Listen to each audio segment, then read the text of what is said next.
There's just a lot going on. It can be very overwhelming. And if you feel overwhelmed, it's normal and you're not alone.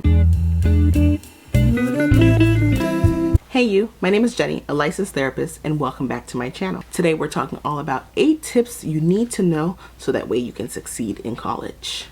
Let's get into it. The first thing I want you to do as soon as you get accepted to college is I want you to start looking up the resources that are available on your college campus. This is very important. And I also want you to know where are they located on the campus. I want you to look that up too. The first resource you need to be aware of is the mental health resources available to you on your campus. This is especially important because there may come a day where you need the support and you need to know where you can go ahead and get it. Next, you need to know your financial aid office. College is expensive. The books are expensive. The food is expensive. And you need to be able to say, okay, where do I go if I need some help? The financial aid office. The next place that's super important are your disability resources. You need extra time for your assignments. Do you need to take the test privately? These are all important questions, and if you're answering yes to any of them, then you need to know this resource. And even if you're not currently saying yes to these answers, you need to know them because there may come a time where you are saying yes. So become familiar with these. Are you having a hard time trying to figure out what your major is? That's completely normal. I want you to know that. That's completely normal. But if you're having a hard time, you need to be able to go talk to someone about that. And the Career Development Center is exactly where they can help you with something like that. Tutoring resources. I remember being in undergrad and having a hard time with a paper and finding out a little too late that there was a writing center in my library. If I knew this, I would have just gone to the resource. You need to also know the campus food pantry. If you're hungry, you're not going to do well in school. If you can't afford groceries or food, you need to go there. There's no shame in asking for help, especially when you're hungry. I also want you to know your professor's office hours. This is something I especially utilized in graduate school. And it's very important. Say you didn't really understand something in class and you felt too shy to raise your hand and ask for help. That's okay. You go talk to the professor one-on-one. You say, hey, I need to talk to you. You go to their hours or you email them. Sometimes they say email me and we'll set up hours to talk. Be very mindful of that resource and be very mindful that you're not going for help with a particular assignment the day before it's due. Try to plan ahead so that way you're going to get this support maybe 3 weeks before the assignment is due, 2 weeks before the assignment is due. I personally often went to my professor's office hours in graduate school and found it to be very beneficial. You also need to know the IT department. What happens if your computer suddenly breaks in the middle of an assignment and you're like, oh my God, I was almost done? You need to be able to call them and run there immediately so that way they could try to help you or see if there's anything they can do to help you. Sometimes that's happened to me where I'm like, oh my God, I thought I lost everything. But I was able to go and ask for help and they were able to recover it for me. I'm not going to sit here and say, oh, it's 100% foolproof. They're going to get your stuff back. No, but there might be a chance that they can get you your stuff back. So that prevents you from having a breakdown, crying, and getting too upset. Before all that happens, go and run to the resource. Go and run to that IT department. I also think you need to know where the good snacks are. I remember when I was in undergrad, I found the place that had the best cookies. And sometimes I needed a good cookie. So I would go there. It was open late. I would go there and get a cookie, get a milkshake, and just have some good snacks. You also need to know where the student health center is. If you happen to be sick and you're away from home, you need to be able to go down there and get the support that you need. The gym. Yes, the gym. I really got into yoga in graduate school, and that was thanks to the gym at my campus. I was able to go to it. It was free. Well, it was part of the tuition. So I was able to utilize my tuition to its fullest potential. Trust me. This is why I'm telling you all about all these resources, because you're paying for them, so you need to use them. And also, college can be very stressful, so you need to be able to go somewhere where you release that stress in a healthy and positive manner. And last, the campus library. When I tell you that I never knew librarians could help you with a research paper, like, that is a huge resource I missed out on in undergrad because I did not know they could help you with your paper. Once I found this out, I began to use that resource because they can help you with researching things. They can help you with finding good sources. So it's really important that you get to know your librarian because they are a great resource, especially for college students. And when I tell you that this resource is the difference between a passing grade or a failing grade or a stressful day or an unstressful day, it's a game changer. And like I mentioned before, you're already paying for these resources via your college tuition. So make sure you utilize them. And knowing all of these resources can greatly improve your college experience overall. The next tip I have for you is I want you to make taking care of you a top priority. When you first get to college, there's a lot going on, especially if you're living on campus. You have to find your dorm. You have to set it up. You have to know where your classes are. So many things you need to know. You have to know where to go eat. There's just a lot going on. It can be very overwhelming. And if you feel overwhelmed, it's normal and you're not alone. And this is exactly why I think it's important to prioritize yourself. Because if you don't, you may burn out. And this will definitely have a negative on your social and academic success in college. So let me tell you some tips that can help with prioritizing you. I want you to take short breaks during your study sessions. You also need to set aside time to do things you enjoy. Practice deep breathing, learn good coping and grounding techniques, and use those especially when you feel anxious and overwhelmed. And this one is hard because you're in college. You want to party all the time, party all the time. But sometimes you need to go to sleep. You need to go to bed. And you need to say no to that event because you're tired and you need your rest. It's all about balance.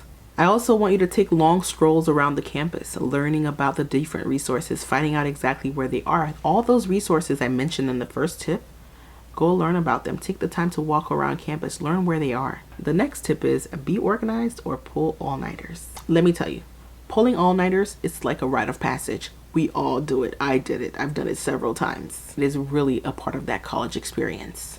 I remember these nights very fondly as this is where I've met some of my closest friends today. It was fun and it's also a great way to build community. But at some point, you'll need to lock in, get serious, and get that work turned in if you want to graduate college. That's why you're there, right? Well, at least a part of why you're there. Now, I don't want to come off preachy or trying to tell you what to do, but we've all struggled with time management. Like I said before, it's a rite of passage. We've all been through it. You have to go through the experience sometimes to believe it or to grow and to learn. But overdoing it will lead to you being tired all the time and super stressed when you don't need to be. You need to learn that balance because sometimes there's going to be parties that you can't go to or club events that you cannot attend because you haven't done your homework, you haven't scheduled, you haven't managed your time wisely. And if you do go to that event, it might lead to you failing out of class. Failing a class is okay. Of course, it's a part of the experience. It's a part of your story. It's a part of your journey. We all fail, but we just get back up and we learn. But sometimes you'll have to decide, do I want to graduate or do I want to go party for a few hours? And personally, I'm choosing to graduate. Like I mentioned before, it's okay to mess up. It's okay to say I failed the class. That's okay. It's part of your story. But then we must learn from our mistakes. We must learn and improve. So let me give you some tips on how you can avoid that burnout, that stress from college and, managing your time and all of that. I'm big into journaling. I'm big into planning. And let me tell you, as soon as I would get my syllabus, I would go through the due dates. I would go and open my planner, write out the due dates a week earlier than what they're showing on the syllabus. And then I would go back in the days before and write, start this assignment, start that assignment, and I will color code it. Red would be like, a paper. Yellow would be like, a quiz is coming up, things like that. So I would color code my planner and write things out so that way every day when I checked my planner, I knew exactly what to do. And I'm not gonna act like this is something I did in undergrad. I did all of this in grad school. And this is when I was able to use my undergraduate experience to have a better graduate experience. And this is especially important, like I mentioned before, professors' office hours. But don't go to them the day before. But if you have it all written down nicely in your planner, you're going to be able to go to them. I'm going to go to them 2 weeks before. And this is what reminded me, my planner, because I already wrote it out and I planned it out. And you're able to say, hey, I've started the assignment and I'm struggling, because you're early, because you started doing those things, and because you're learning from my mistakes. I remember in college, I was struggling. I took astronomy because I'm like, I'm excited. The stars, the sky, the planet. Let me tell you, I had to drop that class. I ended up dropping it because there was no way I was going to pass. I was struggling and I was afraid to ask for help. So because I had my days planned out, I was able to go to yoga with my friends. I was able to go to different club meetings and just really enjoy my graduate school experience. The next tip is I want you to join a club that really truly interests you. Joining this club may help you determine your major if you're struggling. Me personally, I really enjoyed event planning, so I joined groups on campus where I was planning events, and I really enjoyed doing that. I also love to dance, so I joined the Haitian dance team. Again, met some of my besties today in that club. And that was some of the best moments in my life. I truly enjoyed that time in college. When you join clubs, you're able to look forward to something. You're able to say, oh, I had a tough day, but I'm looking forward to the club meeting because I know I'm going to see my friends. I'm going to have fun. I'm going to dance. I'm going to plan events. I'm going to set up cute designs. Whatever it is that you enjoy doing, you're going to look forward to it because you're like, okay, I had a long day. That test didn't go my way, but you have something to look forward to. So that's why you need to have that balance and well-rounded day and college experience. A few more things you can do to join clubs in college is volunteering. I was a strong woman, strong girl mentor, and I truly enjoyed that experience when I was in college because I was able to mentor young girls. We had so much fun together. People also got together and played sports like volleyball, soccer, football. There are also academic clubs, social clubs, and also going to the campus events. I'm always going to mention this throughout the video. You were paying for it in your tuition, so go to that football game, go to that concert, go to that comedy show. Enjoy all of those events because you're paying for them and they're fun. And it's even more fun to go with friends or meet someone there. Be okay that you're going to miss your parents, you're going to miss your siblings. So I encourage you to stay connected with them. I encourage you to contact them on a weekly basis, on a bi-weekly basis, monthly basis, whenever you determine it's good for you. Keep in touch with them. Yes, you're going to make new friends. Yes, it's a fun start. But if you ever have that little feeling, oh, I wonder what my little brother or my little sister or my parents are doing back home, send them a text. They would love to hear from you. College can be really lonely, especially in the beginning. So that support system is especially important for you. And also, when you go back home, make time to connect with your friends back home too. That's important. The next tip is, I want you to learn about study abroad. And I may be a little biased here, but I think studying abroad is so important. And it's something I really wanted to do when I was in high school. So when I got to college, I started working and I saved everything I could save so that way I could pay for my plane ticket and pay for my room and board. I believe it was about $5,000, but I went to work. I was on that ramen noodle diet. Ramen noodles are like, what, 10 cents? So I would buy those and I would eat those for breakfast, lunch, dinner, whatever, because I knew I had a goal in mind.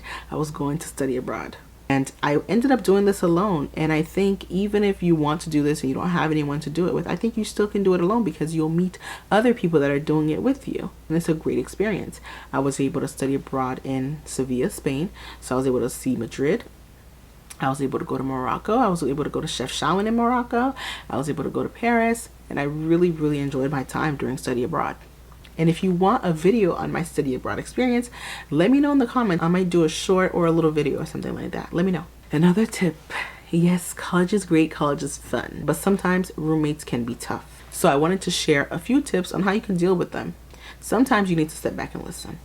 I mean, if you grew up with siblings, you know what it is. Sometimes you're arguing about what someone did to the bathroom, what they did to the kitchen, what happened, blah, blah, blah.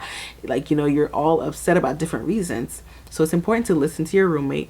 And it's also important to communicate effectively. A way you can effectively communicate is to remove blame from the situation and put in maybe emotion. It makes me sad when you do this.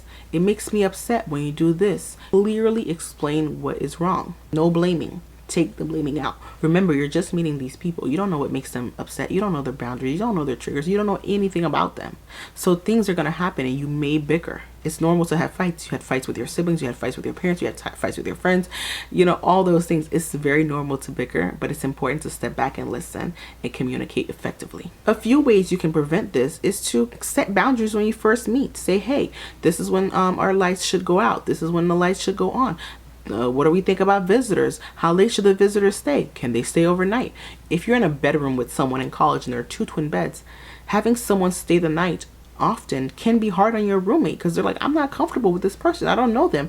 I don't want to get dressed in front of them. So you have to be really understanding about that. Thankfully, I went to community college first. So my first 2 years, I was home. Last 2 years, I had rooms by myself. The only issue I ever had with my roommate is she was looking out for me by trying to wake me up because I was up late at night binging Grey's Anatomy in a different world. So she'd be knocking on my door like, get up, you need to go to work, you need to go to work. So she was really looking out for me. I really enjoyed having her as a roommate. But I want you to know, if it gets to be too much, you can get your RA involved. You can move out, especially if you feel like you're not in a safe situation. It's best to move out. If you feel like you've communicated with this person, they're not listening, they're not being receptive, you may need to move out, and that's completely okay. And the last tip I want to give is I want you to remember these next things that I'm telling you. It's okay to say no. Always keep your phone charged or have a backup charger. If someone hurts you, it is not your fault, and always trust your gut. If you've made it this far into the video, thank you. As always, if you're interested, please do me a favor, like, comment, and subscribe. I look forward to hearing from you in the comments. Bye.